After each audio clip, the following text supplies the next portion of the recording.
Alright, webale kubanga ateko oli ku Prejan Media TV nkugamba nti ekyo okola kyamanyi nnyo nga bw'okiwulira okubanga olaba atera nga owuliriza bulungi nnyo Prejan Media TV oli w'amaanyi nnyo ddala nga bw'okiwulira. Wano kwasalawo kubanga tubaweereza mu mbeera yonna akagwa akeekeetonye bwe tuli okubanga tubasaavinga.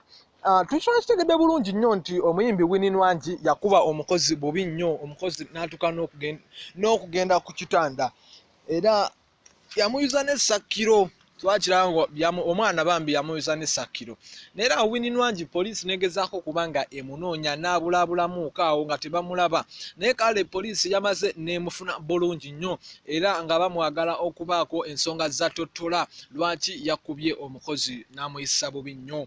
Ate n'ekirala abalwanirira eddembe ly'abakozi mu ggwanga bavudde ku kikola kya Winnie Nwangi kyeyakoze nga agamba yakoze kibi nnyo kyokka n'obusente abadde amuwa obusente butini nnyo. Omwana yagambye nti abadde afuna emitwalo 10 omwezi.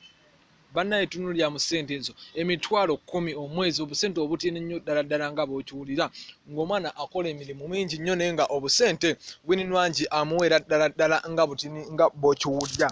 Naye wano Prejan Media TV twangedde okuba nga tukakasa era ne tutukirako aba Swangs Avenue ekiga kati essaawa zino agamaze okuba nga gatonnya kigambibwa nti Swangs Avenue egenda mugoba. Swangs Avenue yakugoba Winnie Nwangi ku kikolwa kye yakoze ekikolwa kibi nnyo era management eya Swangs Avenue yagambye nti negenda kwogerako naye nga okusalawo kwabwe ko kulabika okubanga Winnie Nwangi wakugobebwa mu Swangs Avenue era ekikolwa kye yakoze bakikongole n'agamba nti tekisaana, kikolwa kibi nnyo ddala nga bw'okiwulira.